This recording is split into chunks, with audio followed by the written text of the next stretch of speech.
guys, welcome back. I hope you all had a great lunch and got to enjoy some of our food trucks here. I had a good lunch. I'm happy to see that so many of you have made it back to the stage. We are halfway through and we still have so much exciting stuff coming up for you.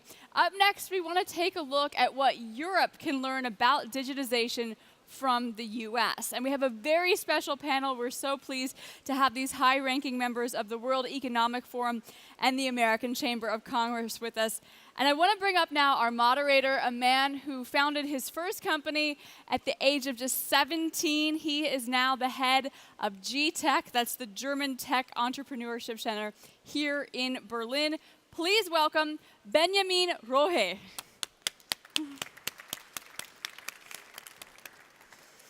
Thank you very much, and welcome to all of you to our hopefully great and inspiring panel, which depends highly on you. And in order to get a sense before I introduce the panelists, by show of hands, who of you are not from Germany in the audience? All right, and how many of you are entrepreneurs and started their own company? Okay, and who work in corporations? All right, great.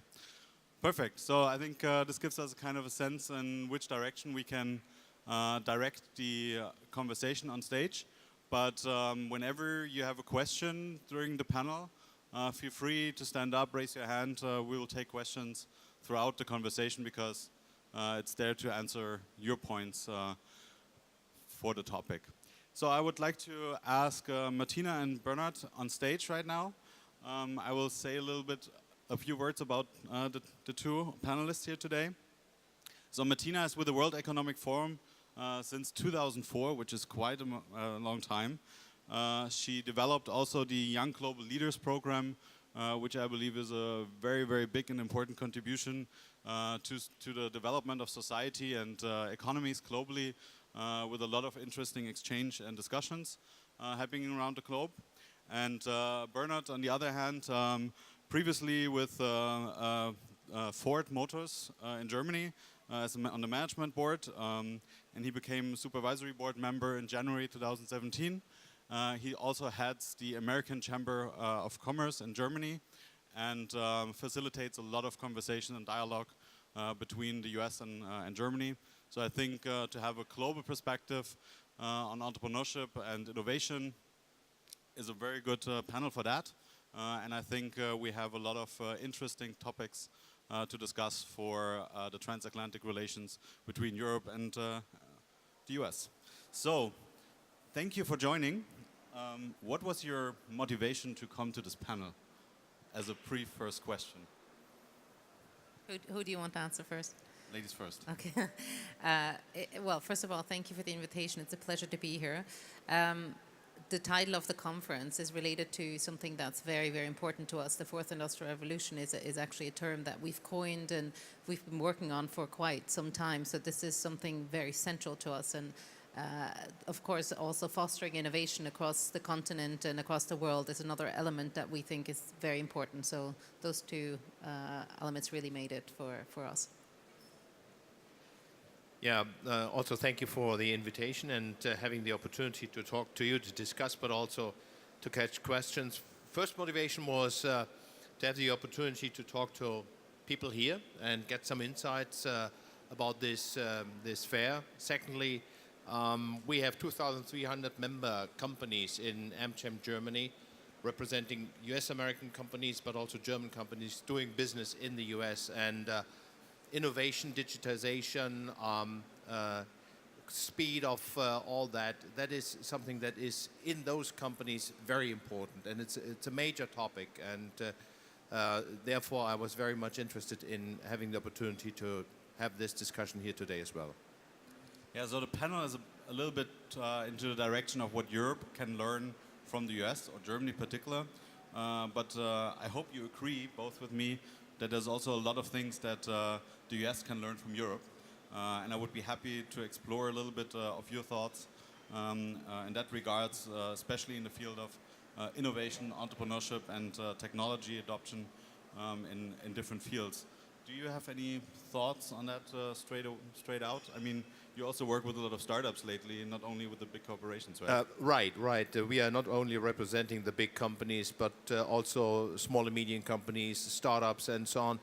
And clearly, there are really differences in how Germany and German companies are doing business compared to the US, but there are also common values and strategies. But in total, I would say there are strengths like manufacturing, engineering, all that in Germany and in Europe.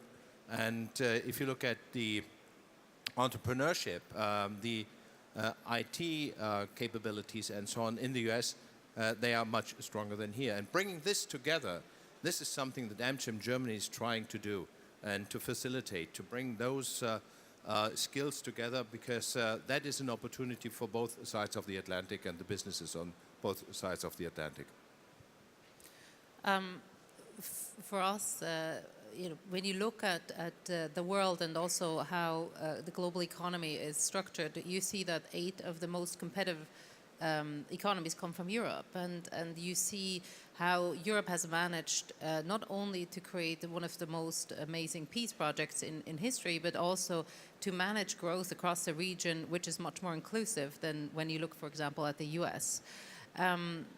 In terms of innovation, as was mentioned, of course there's divisions, and even within Europe you have quite big divisions also across the different countries. And we see quite a significant regional divide, particularly between the north and the south, in terms of its innovation capacity within Europe. This is something the forum and our work is quite specifically focused on as well, to create much more of a holistic innovation ecosystem across the region, and to try to develop the region more holistically rather than to foster this divide and this gap between the north and south. As between industries, there's also things that countries can learn from each other. So the Nordic countries are good at certain things, and so are the southern countries. And trying to create much more of an exchange and collaboration between those parts of the economy is very important, and something that we focus on quite a bit. Yeah, I would say, and I don't know if you agree or disagree, for a European entrepreneur, if you want to work on something innovative, if you can make it here, you can make it anywhere. Because if you're able to expand in 2 or 3 markets in Europe, which is so bureaucratic and so complicated, it's very easy to go anywhere else. And I think this is one of the biggest things that people inside large organizations and also startups in the US can definitely learn from European entrepreneurs, because we are known to expand in different territories and markets. The home market is never as big as it is in the US. So I think we're very good in globalizing ideas and products and services. And on the other hand, I think in the US, I see mostly people really selling things really, really good early on with a solution that is done is better than perfect way. While on the other hand, I would say we are terribly in selling things in Europe when it's not perfect. Because our motivation is always to create the perfect solution and then sell it globally. And that's probably an advantage and disadvantage at the same time when you look at trade, right? Yeah, that's true, and it's still true. We still let me say, in Europe and Germany, first of all, we are asking for what is the regulatory framework in which we can do something and blah blah blah. Then it takes a long time to develop things, and then we want to have it really perfect, 100% or better. And in the US, if there's a white space, an opportunity, people try. And even if there's a high risk of failing, they try it. And if they fail, okay. They try it again and try it again, and then at the end they are successful and they have something that is needed, and there's a benefit for customers, and they sell it because customers want it. So that's the difference, and we need to try to bring those cultures together. Yeah, so I think it's a definitely a mentality thing, which is a big difference between both the US and Europe. But how do you see it, especially with the young people? I think working with a lot of students, I see way less of the old attitudes towards doing business and working on a global environment. I believe people way less regard borders of countries and think more in a global way. But what do you think is so outstanding about the young global leaders? First of all, of course, that we've created them, but apart from that, we've actually extended, because we've realized that what we call young global leaders, perhaps, you know, in the global context, actually no longer is so much representing the youth. So we created a new community which is called the Global Shapers, which is basically a community between 20 and 30. And they come from all walks of life, and they have their own sort of hubs and structures across the world, and they're very, very dynamic. They work on their initiatives, and I have to say what we see from those two youth initiatives and groups and communities is that they are much more innovative, much more entrepreneurial. They grasp the concept of the fourth industrial revolution, of technological challenges and developments in a much different way, in a much more advanced way, I would say, than perhaps the previous generation. They also see much less challenges. In fact, they see a challenge as an opportunity in many ways, and they find it exciting to work on these, to try to advance their work and try to overcome these obstacles rather than to be, you know, set back. Of course, all of this is in the context of, you know, broader structures as well, and as was mentioned, certainly Europe is struggling with some of the broader systems that are set up. In the US, I think there's, you know, right now they're testing self-driven cars. They're on the road. Things are going on. It's sort of like this trial and error approach. Whereas in Europe, we're still, you know, dealing with the implementation of the digital single market and the regulatory frameworks that would allow it. So it's a very different approach. We're hoping that the next generation pushes through some of this and provides the necessary sort of impetus and energy to overcome this, and also to work much more globally, collaboratively, without boundaries that are necessarily around regions or countries or industries. So talking a little bit about inclusive innovation, I think technology has dramatically changed the way we live and work on both sides of the Atlantic. Who would you say is on a better path of working on an inclusive way when it comes to technology adoption across society? Is it rather the US, or is it rather Europe? Or is it a specific market in Europe? I would say it depends really on the business and also on the companies. There are companies in Europe and in Germany that have adopted the digitalization and new forms of innovation within the company very, very well. And others are still waiting, and the same in the US. In total, I would say the innovation culture and also the capabilities in digitization are stronger in the US and in the US companies. They are quicker because of the reasons we just were talking about.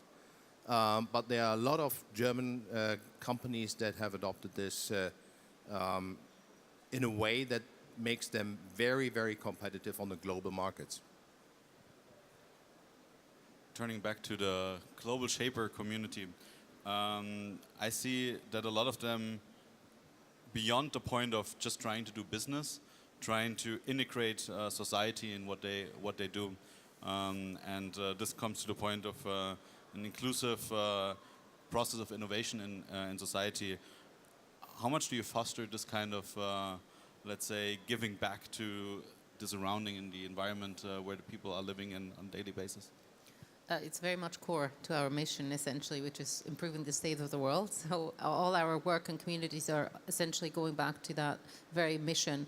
But we see a very natural affiliation of these people with that topic. At least those who work with us very much buy into this mission and have a clear commitment to really improve this. And I would say, in a certain way, this is also a strength of Europe, that it has this really strong sense of social responsibility. The welfare states in Europe are very well developed. The sense for, you know, sustainability and driving to advance work around climate change, etc., is really, I would say, very advanced compared perhaps also to the US. And the youth is a big driver of this, and they feel think, very responsible in that sense also, and very committed. So a big and important factor for that obviously is going to be education, and on all levels. I think to create a society that understands that it's going to be lifelong learning, and not only with your degree you're going to be finished and you're going to do this for the rest 50 years. How do you see this amongst your member organizations with like these senior management and executives? Are they really like trying to work on understanding new technologies? I heard recently a lot about initiatives like reverse mentoring, where like the young people in an organization explain to senior management how Snapchat works. I think these kind of the small steps that you can take, but do you have a little bit of insights on that? What's happening there? Yeah, it is well understood that times have really changed, and a lot